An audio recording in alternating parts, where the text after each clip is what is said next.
운동시키는 거 맞고 그 일 중 물체가 운동하는 방향으로 사용한 일은 플러스 1 에너지를 증가시켜 운동 방향과 반대 방향으로 작용한 힘은 에너지를 감소시키는 마이너스 1이다. 그래서 일의 종류도 봤어. 근데 이러한 일의 실제 의미는 사실은 일은 에너지 변화량이다.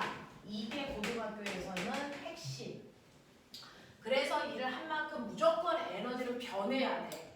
그 일만큼 에너지가 늘 수도 있고 줄 수도 있는데 어떤 일이 에너지를 증가시키고 감소시키는지는 지난 시간에 봤고요. 그리고 이런 식으로 일이 에너지를 변화시키는데 아무 일이나 아무 에너지를 변화시키는 건 아니다. 특정한 일과 특정한 에너지의 변화 사이의 관계를 보자. 그 중에서 첫 번째, 여러분들이 알고 있는 알짜 힘이 한 일만큼이 운동 에너지를 변화시킨다.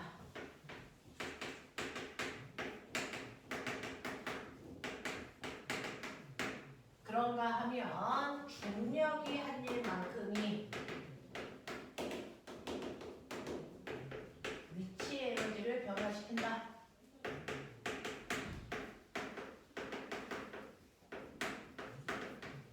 이렇게 돼요. 그래서 특정한 일이 특정한 에너지를 변화시키기 때문에 문제에서 운동 에너지 변화량 구해. 우리 앞에서 테스트 볼 때도 있었는데 운동 에너지 변화량을 통해서 알짜 힘이 한 일이 얼마라는 걸 알아낼 수 있어. 위치 에너지 변화량을 통해서 중력이 한 일이 얼마라는 걸 알 수 있다. 이런 얘기였어요. 그래서 지난 시간에 했던 내용 다시 하지는 않아요. 일 에너지 정리가 지난 시간에 했던 것 중에 가장 중요하니까 이건 머릿속에 넣고 그 다음 내용을 들어주시면 됩니다. 자, 그러면 이런 식으로 일과 에너지가 서로 관계를 가지고 있어 전환되는 관계다까지 이제 여러분들이 머릿속에 집어넣으시면서 우리는 이제 본격적으로 에너지로 간다. 자, 운동 에너지와 위치 에너지를 합해서 무슨 에너지라고 해? 죽여버려. 운동 에너지와 위치 에너지를 합한 에너지를 역학적 에너지. 그럼 나 궁금해. 역학적 에너지는 보존되는 거야, 안 되는 거야? 역학적 에너지는 보존되니 안 되니? 보존돼요? 역학적 에너지는 보존되니 안 되니? 보존돼요? 민영, 역학적 에너지 보존되니 안 되니? 되지 않아? 돼? 확실하게 얘기해. 된다고 안 된다고? 역학적 에너지 보존되니? 보존 안 돼요. 보존 안 되니? 왜? 주원아, 역학적 에너지 보존되니 안 되니? 아니 되는 게 맞는데 아니.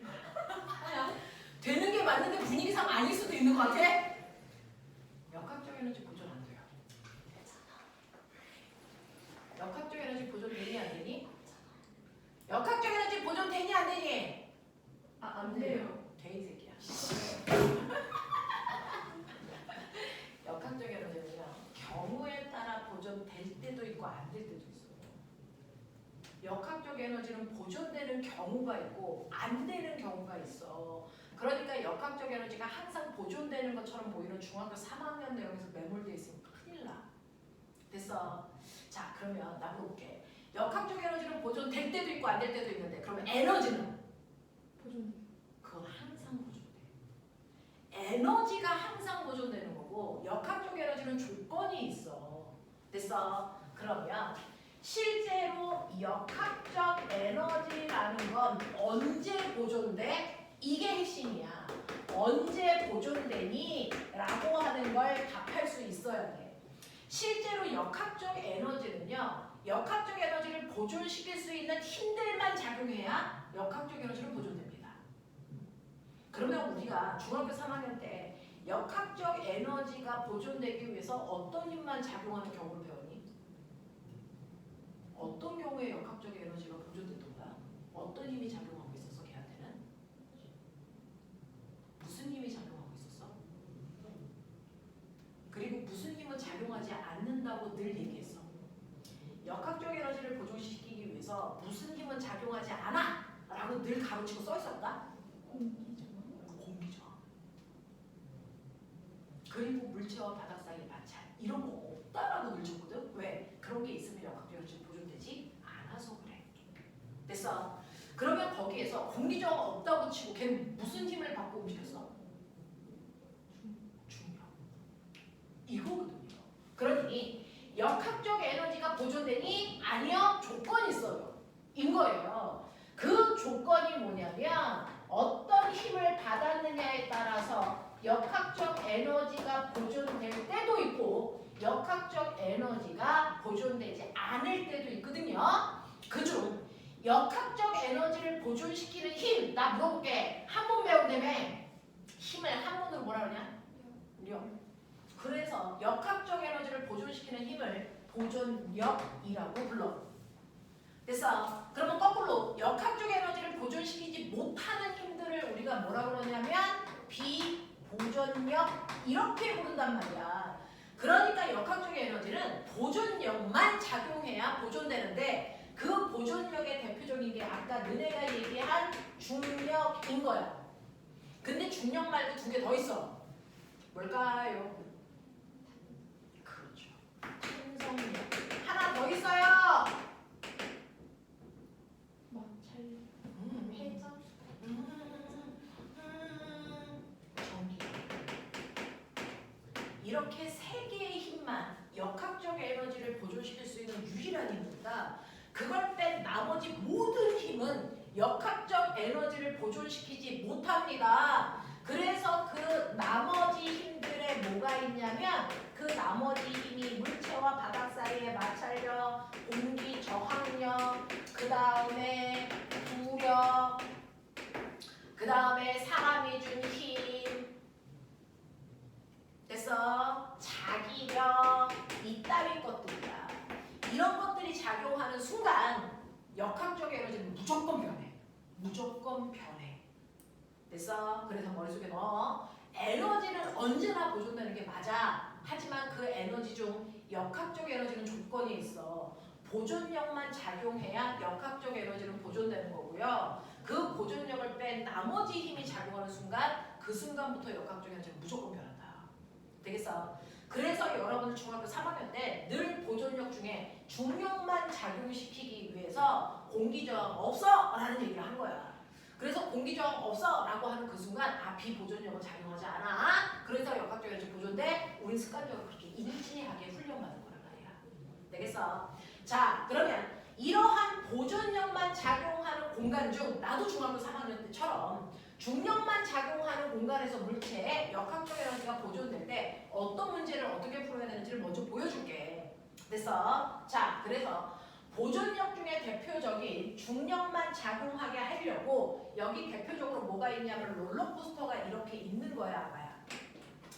이렇게 롤러코스터가 있고 바닥은 여기야. 그래서 위치 에너지는 기준면보다 높은 곳에 있는 물체가 갖는 거잖아. 그래서 여기에 물체를 가만히 A라는 물체를 놓을 건데 이 물체는 기준면으로부터 가라는 물체를 놓고 이 위치를 A라고 할게. 이 물체는 기준면으로부터 20m 높이에 있는 거야. 그리고 여기는 기준면으로부터 10m 높이인 지점을 B라고 할 거고 여기는 기준면으로부터 16m 높이를 C로 여기를 기준면으로부터 4m 높이인 지점을 D라고 나눌게. 그래서 내가 저기에서 가라고 하는 질량이 M인 물체를 퉁 하고 건들면 살짝만 퉁 치면 마찰이 없으니까 얘가 후 이렇게 움직이는 거야. 됐어? 그러면서 역학적 에너지가 보존되고 있어. 그랬을 때 자 A라는 지점에서요 물체는 위치 에너지 있어. 그 위치 에너지에다가 운동 에너지를 더하면 역학적 에너지가 된다고 우리는 배웠잖아. 그랬을 때 A점에서의 위치 에너지가 얼마입니까? 그러면 당연히 mg 20만큼 가져요. mgh 맞아요. 그리고 그 순간 운동 에너지는 가만히 놨다 그랬으니까 0이에요. 그러니까 이 지점의 역학적 에너지는 mg 20의 크기를 가지면 된다라는 겁니다. 되겠어?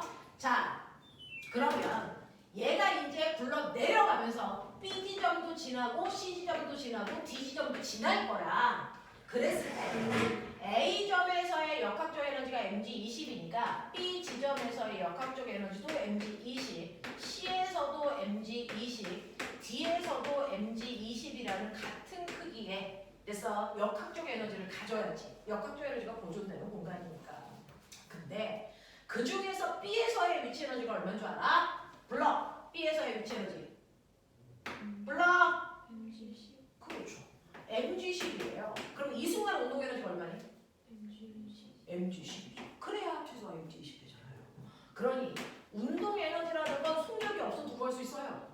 자, 똑같은 이유에서 C에서의 위치 에너지 mg16이고요. 운동 에너지는 그래서 mg4여야 되겠다는 거예요. 자, D에서의 위치 에너지는 mg4고요. 그 순간의 운동 에너지는 mg16이어야 합이 mg20이 되겠죠. 이런 식으로 실제로 수능을 보러 가면 이 그림 하나밖에 안 줍니다. 공기저항 없어. 이 조건하고 이 그림 하나 주면 여러분들은 그림을 통해서 이걸 분석할 수 있어야 돼. 그래놓고 시험 문제에 기억, 니은, 디귿 보기 중에 맞는 거 찾아라 이렇게 나올 거 아니니? 그러면 그 중에서 첫 번째는 뭐냐면 각 지점의 위치 에너지의 비율을 묻습니다. A와 B의 위치 에너지의 비율이 몇 대 몇이야? 라고 묻습니다. 그러면 A와 B의 위치 에너지 비율을 요거 보는 거잖아. 그러니까 mg20 대 mg10이라서 쓸데없는 mg는 날리시면 20과 10이 위치 에너지의 비율을 결정해. 그래서 얘는 위치 에너지의 비율이 2대 1입니다. 이렇게 얘기할 거잖아. 근데 시간도 없어 죽겠는데 쓸데없는 것들 다 필요 없죠. 자, 꼬맹아 2대 1이라는 이 숫자를 결정한 20과 10이 어디서 온 거야? 그렇죠. 그러니 같은 물체가 움직이고 있을 때 위치 에너지의 비율은 그 물체가 기준면으로부터 떠 있는 높이의 비율이 위치 에너지의 비율인 거다. 되겠습니까? 그러니 그런 의미에서 B 대 C의 위치 에너지의 비율을 물어봐도 높이 B니까 5대 8이라고 막바로 나와요. C 대 D의 위치 에너지의 비율을 물어봐도 높이 비율이니까 4대 1이라는 게 막바로 나오지 이걸 쓸 이유가 없다는 얘기야.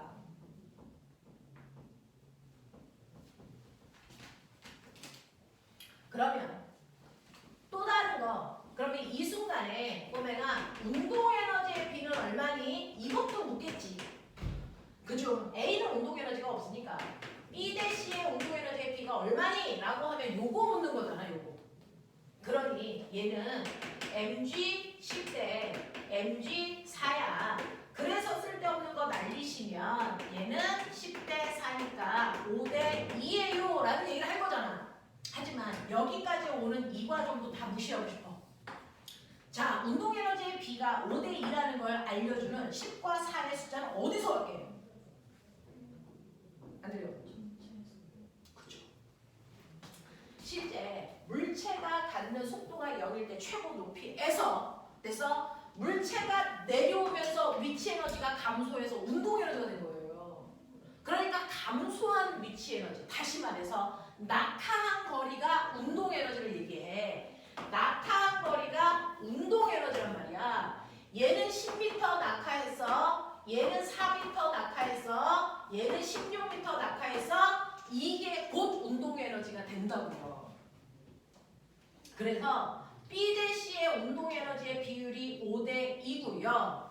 C 대 D의 운동 에너지의 비율이 그래서 1대 4로 막바로 보여요. 저 쓸데없는 짓을 안 한단 말이야. 되겠지? 그러면 한 번 더 나가서 그러면 얘네들의 속력비가 얼마냐? 이렇게 물어봐요. 실제로 C 대 D의 운동 에너지의 비율이 1대 3거 눈에 보여? 그러면 C 대 D의 속력 비율이 얼마냐? 이거 묻는 거잖아요. 그러면 꼬맹아 C 대 D의 운동 에너지의 비율은 사실은 2분의 1 m v C를 지나는 순간의 속력의 제곱대 운동 에너지의 비율이니까 2분의 1 m v D의 제곱이었던 거잖아.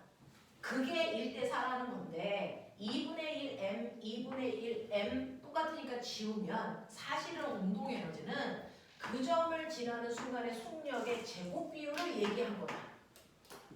운동 에너지의 비율은 속력의 제곱 비율이다. 그러니 속력비를 물으면 여기에 루트 씌우시면 된다. 됐지? 그래서 얘 속력의 비율은 1대2예요를 얘기할 수 있습니다. 운동 에너지 비율에 루트를 씌우시면 속력의 비율이 되죠. 되겠어? 이런 얘기야. 그러면 이제 고등학교 문제 어떻게 나오냐면 거꾸로 속력비를 줘. 그러면 이걸 가지고 운동 에너지의 비율을 예측해서 낙하한 거리를 생각해서 떠 있는 높이비를 생각할 수 있어야 돼. 그래서 이런 식으로 끌고 갈 거야. 그래서 고등학교에서는 생각을 거꾸로 짚어갈 수 있어야 되니까 이 생각을 잘 따라와 주면 된다라는 겁니다. 그러면서 이거를 우리가 이론적으로 보면 사실은 A, B, C, D 역학적 에너지 똑같아.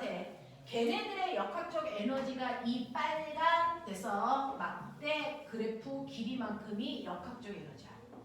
이만큼의 역학적 에너지 다 똑같은 걸 가져야 돼. 그 중에서 위치 에너지는 지면으로부터 떠 있는 높이 이만큼이니까 얘는 역학적 에너지 전체가 위치 에너지네. 그러니까 운동 에너지가 없어.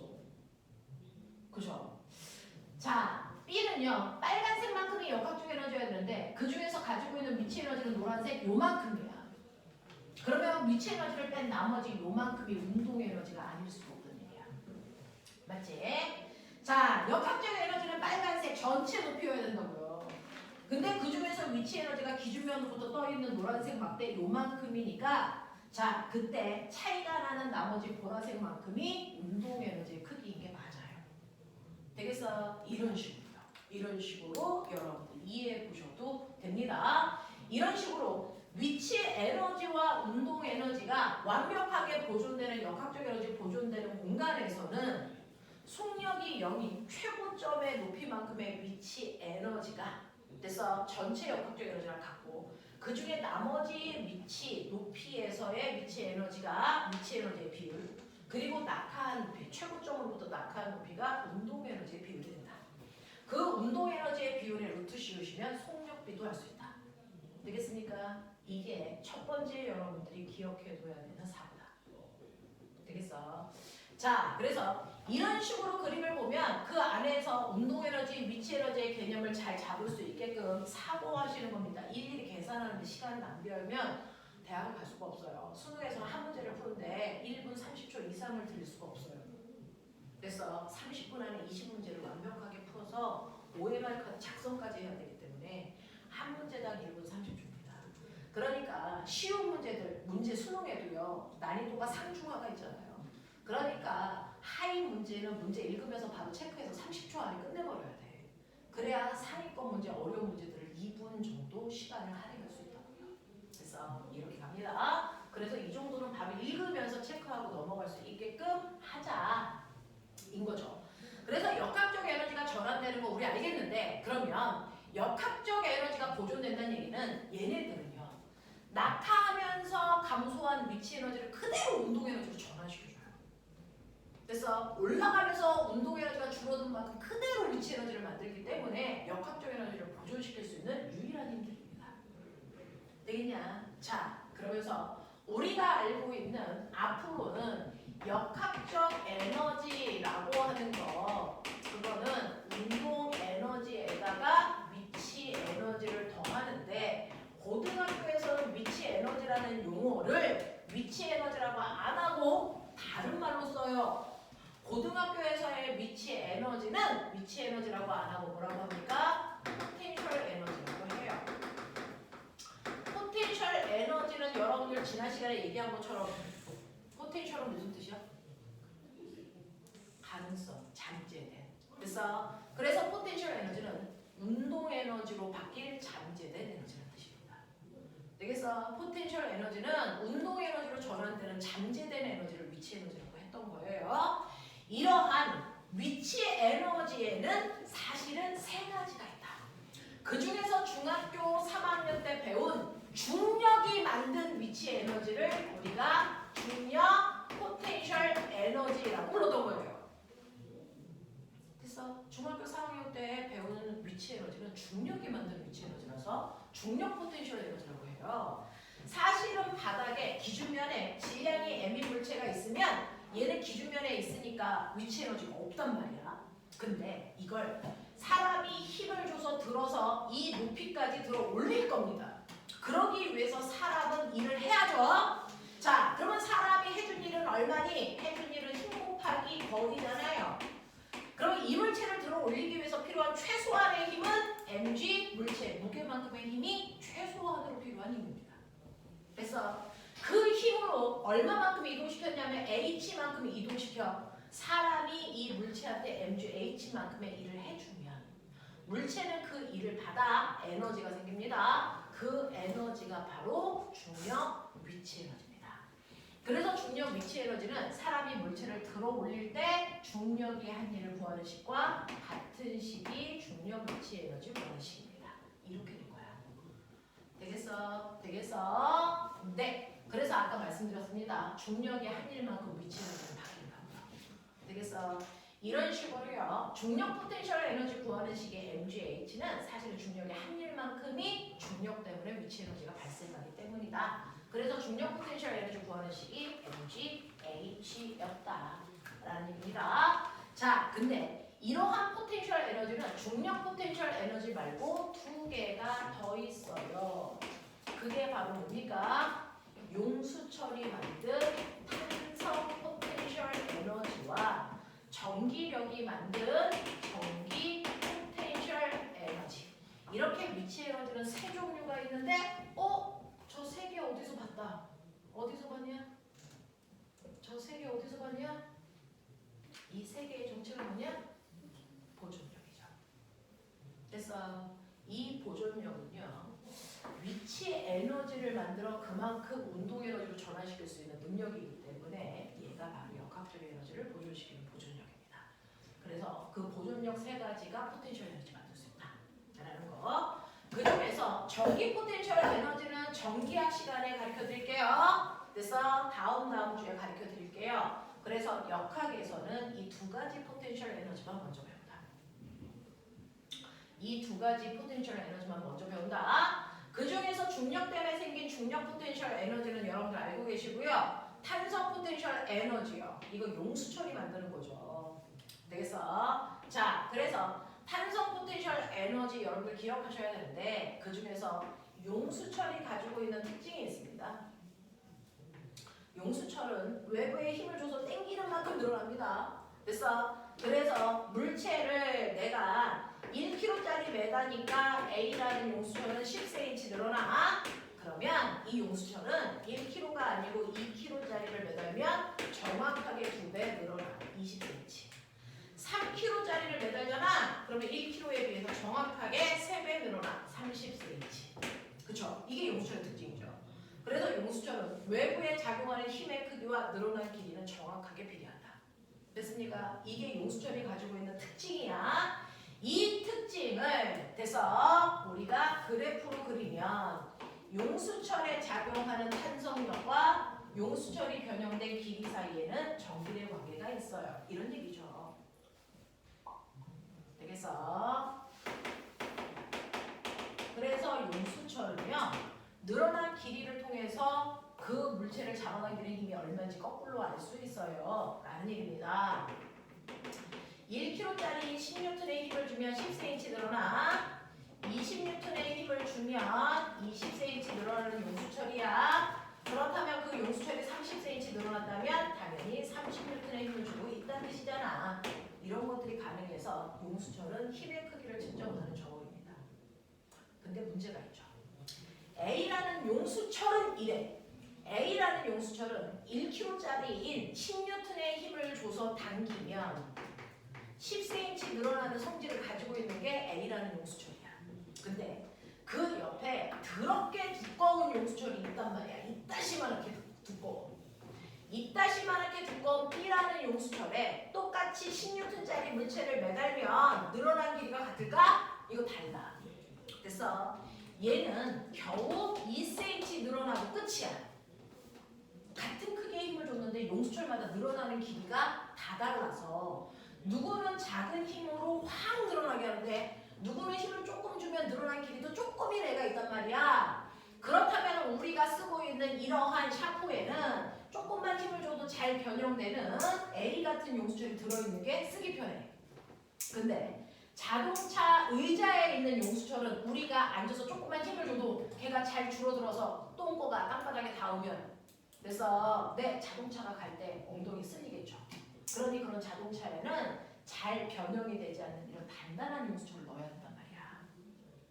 그래서 용수철도 용도에 따라서 사람들이 선택해서 써야 돼. 그러니 그 용수철이 얼마나 잘 늘어나는지를 그래서 간단히 숫자로 표현해줘야 소비자들이 선택할 수가 있단 말이야. 그래서 용수철이 얼마나 잘 변형되는지를 나타내는 걸 K라는 숫자로 써서 너네 알죠? 이걸 우리가 용수철 상수 또는 탄성계수라고 부르기로 할 거예요. 용수철 상수 또는 탄성계수를 우리가 어떻게 만들 수 있어요? 이거 만들어서 쓰면 돼. 사실은 A라는 용수철은요. 10N의 힘을 주면 10cm 늘어나잖아.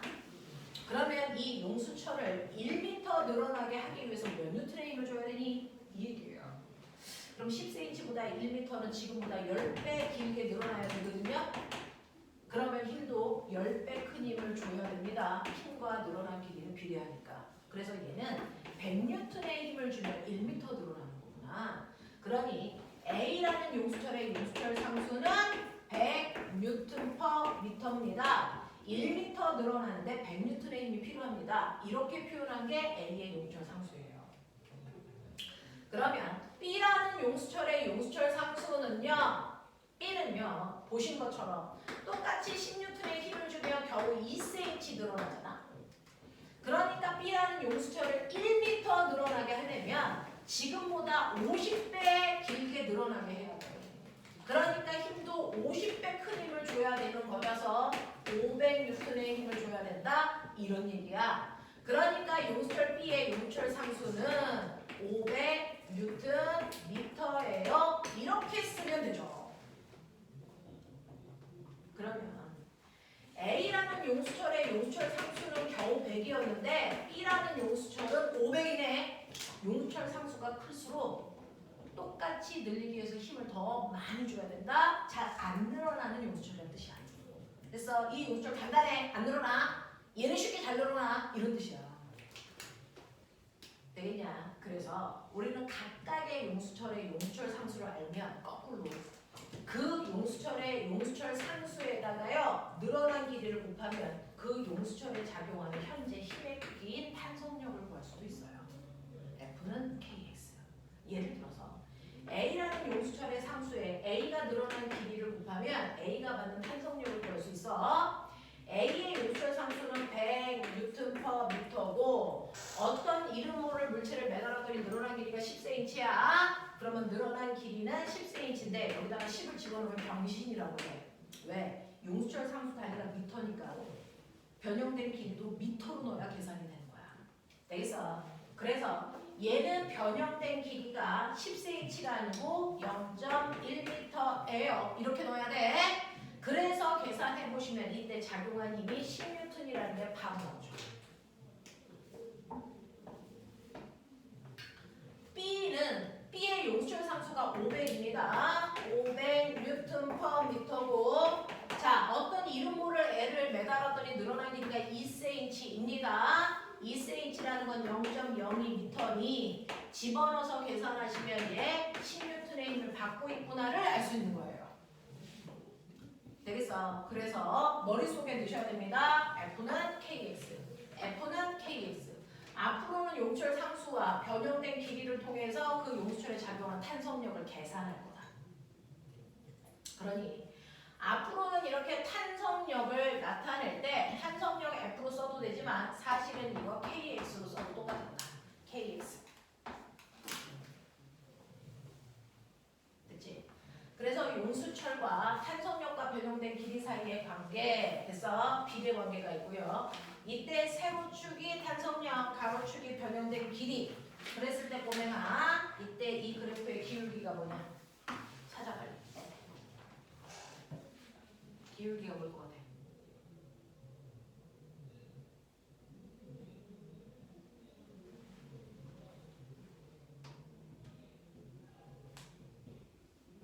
뭐야? 네. 기울기는 항상 x축분의 y축의 변화량이잖아. x축은 변형된 길이, y축은 탄성력. 그래서 계산하시면 이때 이 기울기가 처음부터 용수철 상수를 알려주고 있었던 거다.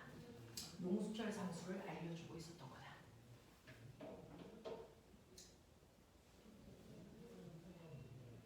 탄성력과 변형된 길이 사이의 관계 그래프에서 기울기는 탄성계수를 얘기합니다.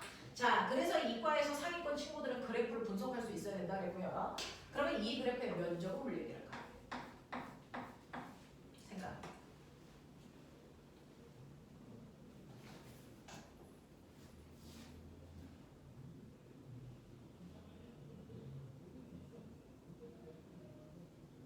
민서. 그렇죠.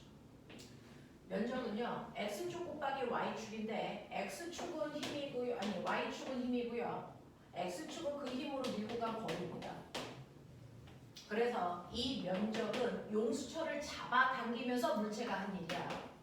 그러면 용수철은 거꾸로 물체로부터 일을 받았으니까 에너지가 생긴 거죠. 그래서 이 그래프가 곧 용수철이 갖게 되는 탄성 포텐셜 에너지다. 이 얘기입니다. 그래서 용수철이 일을 받은 만큼 에너지가 생길 거니까 이 그래프의 면적이 바로 탄성 포텐셜 에너지의 크기를 얘기한다.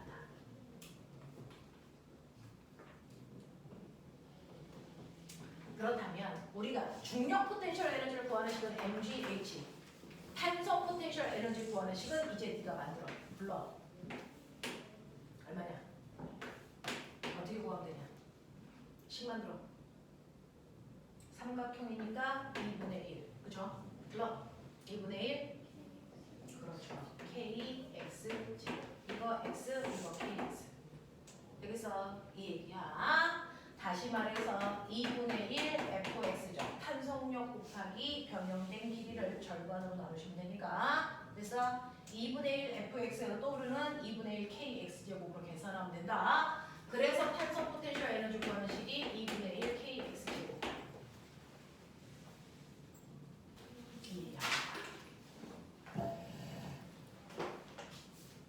그래서 탄성 포텐셜 에너지를 구하는 방법까지 보여드렸습니다.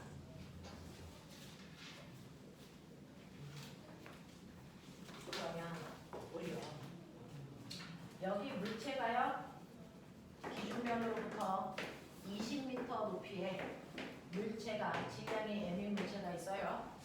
이걸 자유낙하시킵니다. 그래서 바닥에 닿기 직전에 속력이 얼마야? 이런 거 물어보는 거 중학교 3학년 때부터 고등학교 3학년 때까지 내내 나옵니다.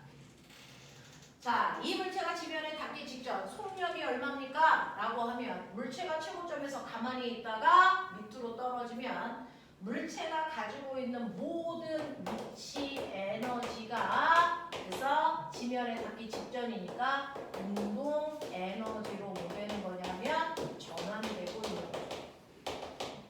그랬을 때 최고점의 높이를 가라고 하고 바닥에 닿기 직전을 나라고 하면 너네 다 알아. 가에서 위치 에너지에다 운동 에너지를 더하면 역학적 에너지인데, 가에서의 위치 에너지는 mg20이고요. 운동 에너지는 없었고요. 그러니 역학적 에너지가 mg20만큼이었을 거야. 그게 바닥에 닿기 직전 나는 기준면에 왔으니까 거꾸로 위치 에너지가 없어요.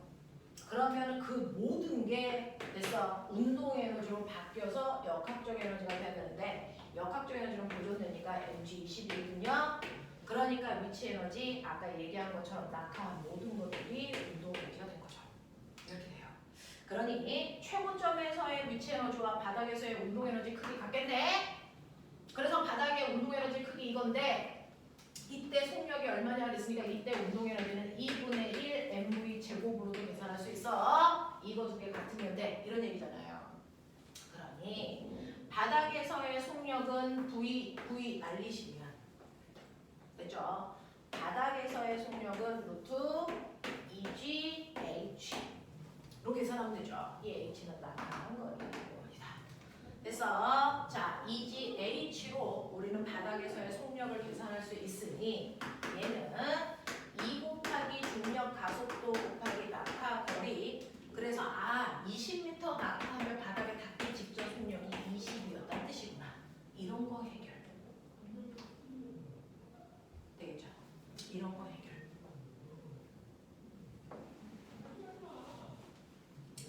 자, 지금은 중력 위치의 에너지가 운동 에너지가 되는 과정을 보여드렸어요. 자, 이제 탄성 에너지가 운동 에너지가 되는 과정도 보여드릴게요.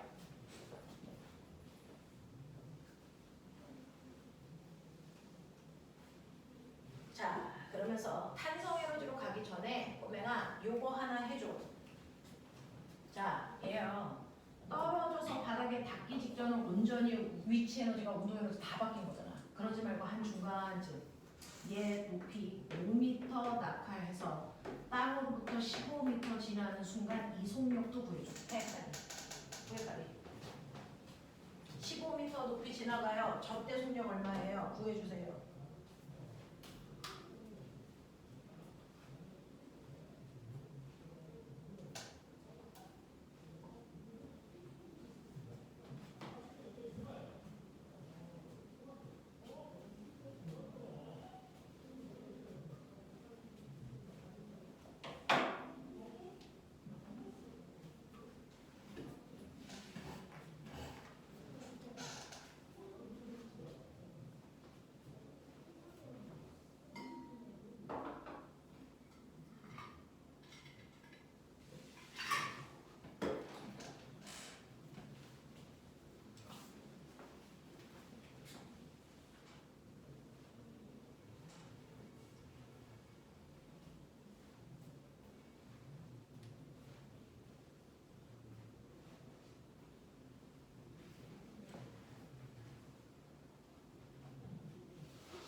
에스더 불러. 얼마?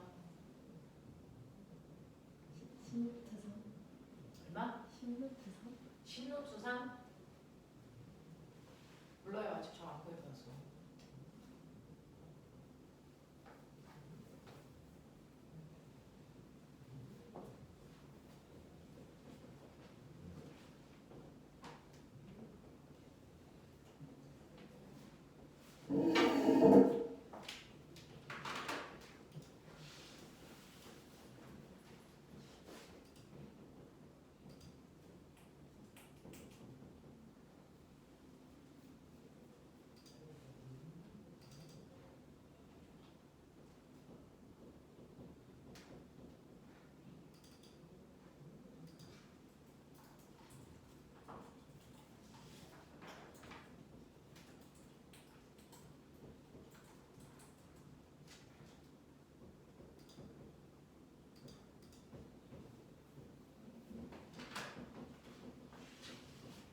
주원, 너는 얼마 나왔어?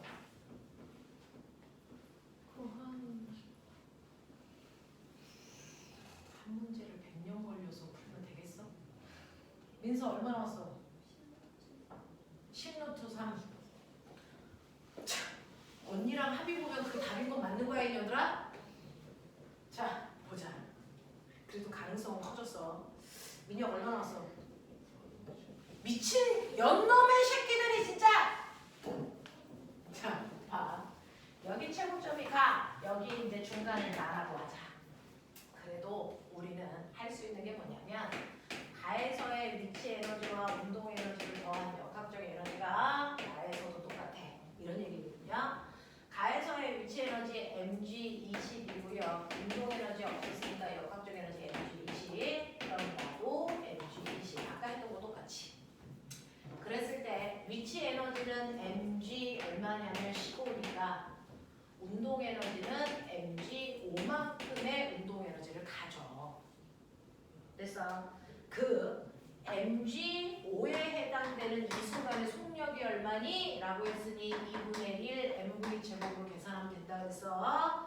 그래서 이거 날리시고 됐어. 이때 속력 V는 루트 2g 낙하거리 이렇게 하면 된다 그랬잖아. 그래서 루트 2 곱하기 중력 가속도 곱하기 낙하거리 5니까 이 개놈의 새끼들아!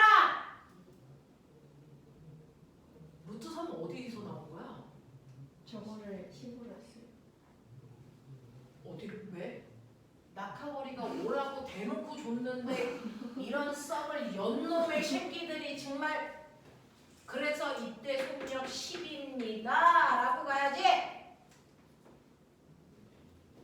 이렇게 되겠어.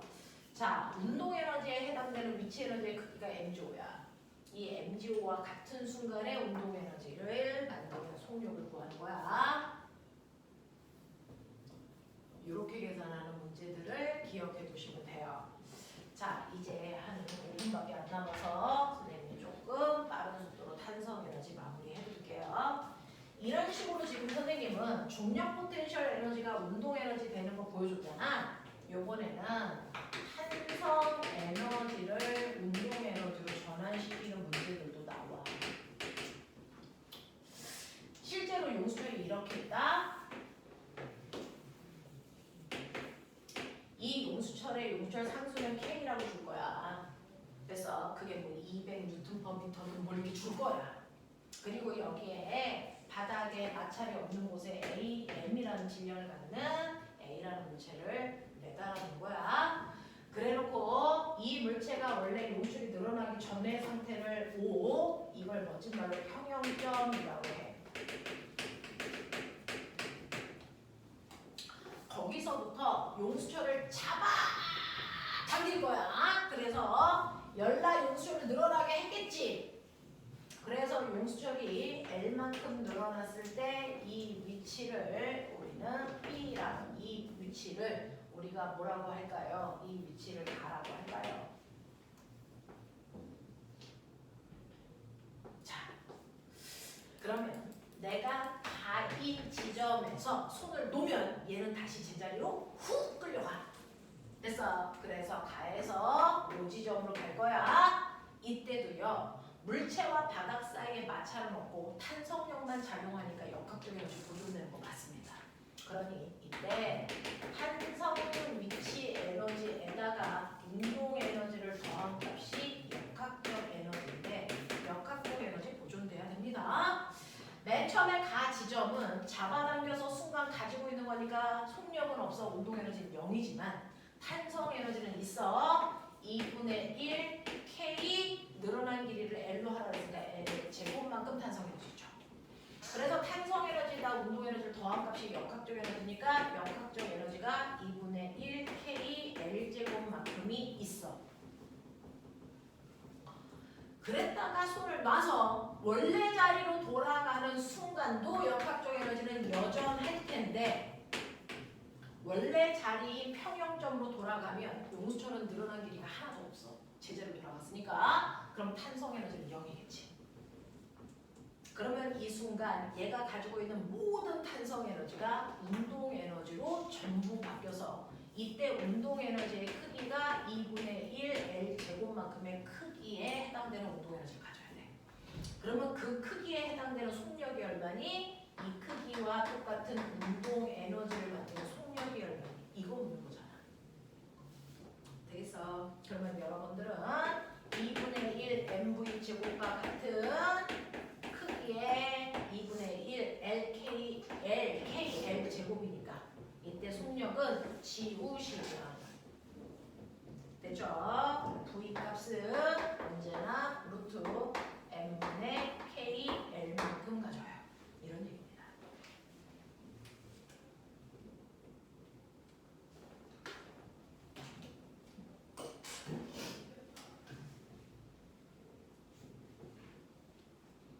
이렇게 얘기할 수 있어. 그래서 저기에 실제 숫자 주면 속력이 얼마인지 넣고 계산하면 돼요.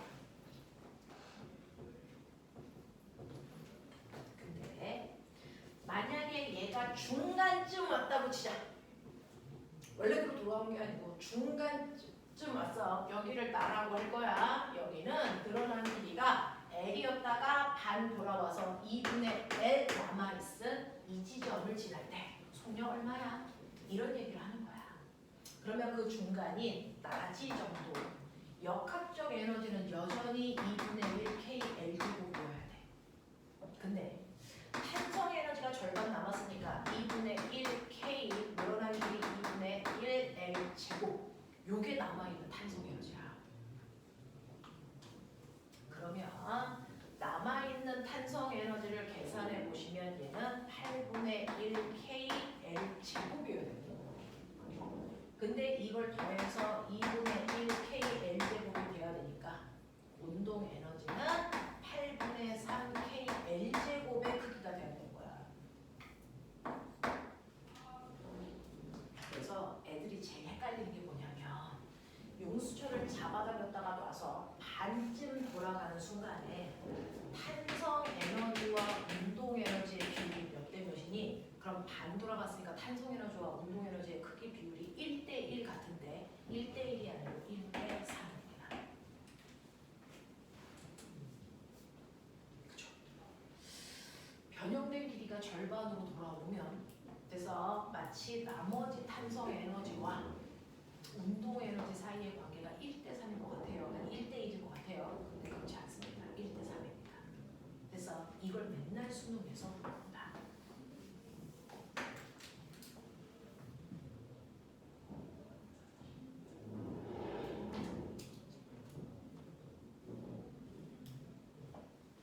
자, 그랬다가 여기서부터는 이제 언제나 과거 영역이야. 사고야. 조매나 여기서 손을 가지고 있다가 놔.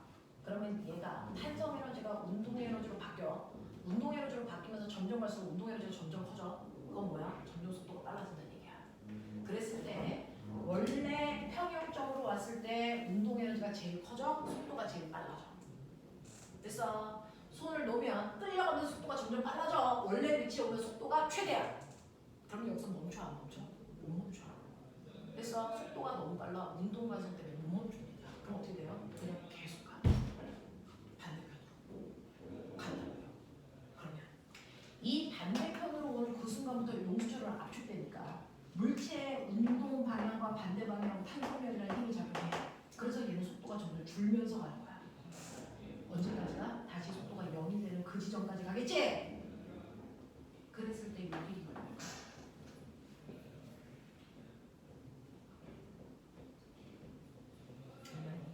여기 L 잡아당겼다가 손을 놨어.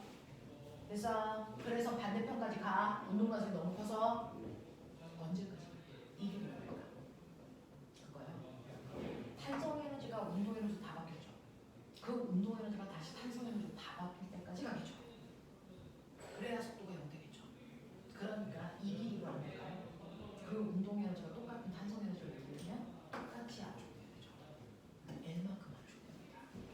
그래서 마찰이 없으면 네가 잡아당겼다 놓으면 용수철이 평형점을 기준으로 같은 길이만큼 왔다리 갔다리로 봐. 그래서 딩딩딩딩 이지를 여기서 자 그랬을 때 양쪽 끝에서의 속력은 0입니다. 평형점에서 속력이 최대입니다. 그치? 평형점에서 속력이 최대라는 건 운동 에너지가 여기가 최대입니다. 여기가 최대입니다. 여기는 운동 에너지 0입니다. 대신에 운동 에너지가 여기서 100이었다고 쳐. 근데 여기서 0 됐어. 그럼 에너지 100 어디 갔어? 그 위치에서의 탄성 에너지 된 거지. 그래서 탄성 에너지는 양 끝단에서 최대입니다. 그치? 가운데서 나오죠. 되겠어? 네. 그래서 탄성 에너지가 운동 에너지로, 운동 에너지가 탄성 에너지로 그냥 에너지만 전환될 뿐 크기의 변화가 없죠.